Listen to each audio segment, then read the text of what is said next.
My name is Zubaidah Azad. I was also known as Zubaidah Hussain. This is my story for Colourful Heritage. My parents were born in India. My mum was born in Rihana. My dad was in Kartarpur. And from there, when she got married, she moved to Kartarpur. My dad's name was Muhammad Hussain, and my mum's name was Karim Bibi. Mum used to say that they had a lot of chores to do early in the morning, like uh, grinding salt and colouring in the skins for the men to sell as well, and they helped them clean as well, that kind of thing. It was a family business. I mean, it was five, six brothers, and they were all, even the most of the married ones, were all helping out. They did the most of the work themselves, and I think when Dad brought the money over, that's what they bought in bulk and tried to, expand their business. But they never knew that the actual partition was happening at that time. When they started the journey to Pakistan, they were given some assistance from police and people in some positions to help them through that. But my sister got measles or some kind of fever thing that happened to her, and she died on the way. She was about 6 months old when she died, and I think it was hard for Mum at that time. But they did stop a couple of the camps on the journey, and they did. I don't think they saw so much as brutality that you hear about sometimes, but I think they saw some of it, and they were very hand to mouth at that time, obviously, because uh, eating wise and drinking wise was very hard at that time as well. And Mum used to say that they did get through it all, but it was hard for them when they were going, because they came as a whole family, and it was quite a large group of them. So I don't think they had, any intention of hiding or anything like that. But they did have transport to a certain extent. But I think they walked it as well, quite a few times as well. And they made it to Multan. And at that time, Mum said Multan city was practically empty, and they were able to, get to a place for themselves. Any of them that were empty, they claimed it as their own. And at that time, that's what the Indian side did as well. When they went to from Pakistan to India, they took the places that were left empty. I think when they were told to leave, they had to leave very quickly, because Mum said they never got a chance to gather up any of their valuables at all, and they were left with just what they had in their pockets or in their bags or whatever was in the house. Even their gold and stuff, I think at that time was buried underneath the ground, because they never had safes or things like that, or a bank kind of thing. The brothers, three of them came over at that time to Scotland. They were door-to-door salesmen, and my dad worked in the factories doing upholstery, that kind of thing. And he wasn't married at that time. He was about 14, 15 years old. But, at that time, they always put a wee bit extra years on, because they wanted them to be coming in, not being saying they're underage and that kind of thing. And he's a man of all trades kind of thing, he did. So he was very handy with a screwdriver and a saw as well. And we all moved together in 1953 to Scotland, Glasgow. We all came over by ship, and it took us at least a month or more, maybe, that time. And we came in and settled in the Gorbals in Norfolk Street.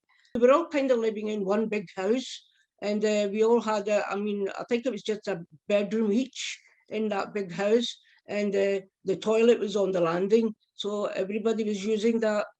We never had nurseries at that time, and we went straight to school at 5 years old in Oxford Street, across the way from the Sailors Club, and the primary school was just there. But I remember making clay stuff in wee baskets with fruit in it and that kind of thing. And I'm pretty sure we were able to talk English quite well at that time, because we were kind of like in the country and we were fairly young, and we had babysitters that were English. So they were half caste girls that were living in our clothes, and dad was very close to them. So we had those babysitters sometimes coming and going into our house all the time. And I think they spoke English to us most of the time. Dad, I think, wanted us to have a little bit of Islamic stuff as well, because over here, obviously, we didn't have much of that going. And he wanted us to be learning something in our deen. We left in 1960 when I was about 9 years old. So it's six of us when we were in that room. When we went to Pakistan, we obviously hadn't started our Quran yet. So mum put us into a lady's house and we had the Quran started there.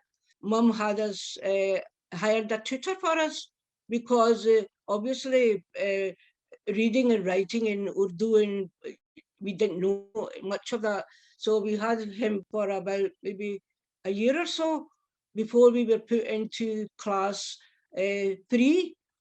We went to school for about 2.5 years. I mean, we enjoyed it there because we were young enough to blend in and we had so many cousins to play with. Even in the summer months, we were always playing about, never sleeping. We really enjoyed it. But I think mum and dad were quite happy to come back again. In 64, we came back after 4 years. Everybody knew my dad as Chacha Hussein. And he was very well known in because we were at that time, it's only a small group of people. And from there, dad was very well known in all circles. Even mum was, we used to make our own laddus and mithai and stuff that we used to sell, barfi, jalebi. We used to make all these stuff in the house. And mum used to send it to the shop and sell it in the shop. And dad had that newspaper shop in Nicholson Street. And we used to sell it from there. People used to come in with sending money to Pakistan or any kind of letter they wanted to write or a telegram they wanted to send, any kind of, things that were bothering them. They were trying to find out if dad can help them out in that situation. We went to high school when we came back from Pakistan, and it was 1964. The name of the high school was Adelphi School, and I started the first year, and my sister started the first year as well. And because I couldn't speak English that well, for a while we went to a special school as well in Abbotsford Place, and there we went for a year to help out English. And the teacher there was Mr. Chaudhary. It was just girls' school at that time. And so we were quite comfortable with each other. But we did have a little bit of a trouble with, say, about 3 or 4 girls that we did, call us names or something, pull our hair, or these kind of things were annoying. And sometimes we would just ignore them. But sometimes if they kind of like pinched you or pulled your hair, then you kind of like said, stop that kind of thing. But otherwise, I think after a while, they just got fed up because we didn't respond to their derogatory marks, whatever they were saying to us. We loved school and enjoyed it. And the teachers, honestly, they were really nice. We were really into studying.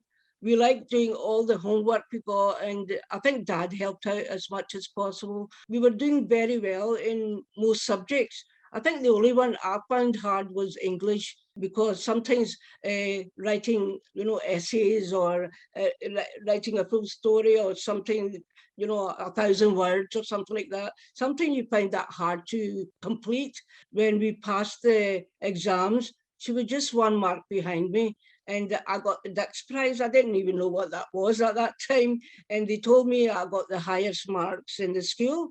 My dad used to work in the railway station, and they had what you call a newspaper thing going there. So they sent a photographer, and they took photos and they put it in the newspaper. And I think the Daily Mail or somebody like that picked it up from them. It's a nice memory to have. Dad was over the moon. He was always wanting, anybody in the family to be highly educated as much as possible. When we came out of school, my sister got married barely 2 months after. So I was kind of like on my own. And because both of us were doing things almost always together, I just kind of felt like I didn't want to go to further education because I was thinking of going to college. So I said, Dad, I really don't want to go to college on my own. Well, mum used to do her own sewing. She used to make her frocks and stuff. I mean, she knew the basics, so she told me the basics. I was able to do sewing like salwar kameez mostly, not frocks even for children, you know. But we were doing that kind of thing, nothing elaborate. You know how nowadays it's all sewing by machine.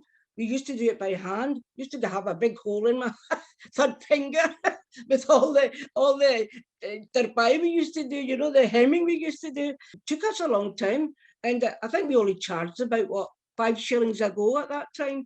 And I thought that was quite high at that time as well. But I, I did that and helped with mum with the cooking and that as well. See, when we were in Pakistan, they used to have these set times, like in the winter we used to have knitting and crocheting. In the summer we used to do a lot of beading and that kind of thing as well. And I did a lot of crocheting at that time as well. I made a whole 9 yards uh, lace all for a cover that I brought over with me because I was so into these kind of things. I got married after about 3 years after my younger sister got married.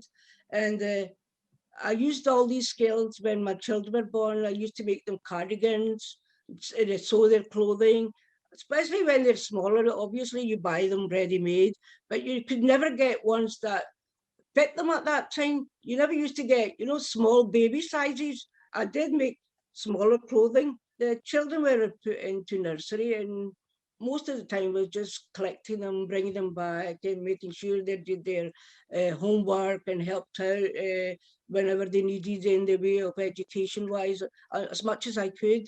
And I thought I was back in school again. And at that time, I enjoyed doing it with them, so it was nice.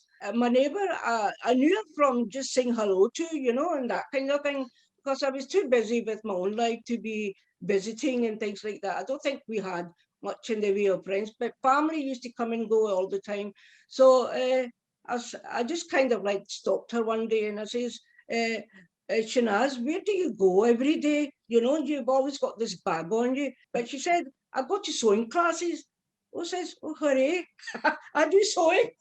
Can I come with you? And she said, aye, you can come with me. And I went with her. And there was 2 classes going, 15 in each classes. They were in the community centre in Daisy Street in Govan Hill. That's where I was staying at that time. We started doing all kinds of courses that were coming around, sewing, English, what you call it, self-defense, and teaching yourself how to use a computer, that kind of thing. And all these kind of things keep coming and going. And we were able, after that, I think because I was doing quite a lot of volunteering as well, and we just started our own group. So we started our own group, called ourselves the Muslim Ladies Group, that we called ourselves. And we were able to get help and funding. And we had an office that we used to go to where they helped out all these funding things. And from there, I mean, we had people coming and joining and doing all sorts of classes that they wanted. We used to ask people what they wanted, so we were able to get that person in or whoever they needed to get in.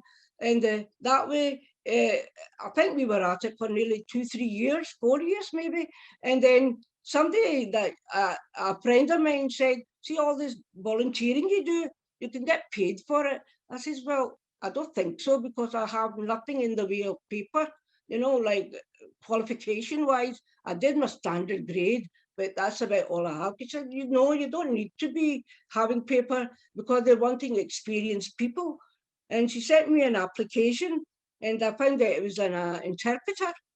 So I went for the interview, and because I was in quite a lot of the groups going around the area, they said, no, you're very well connected. And I got it and I loved it.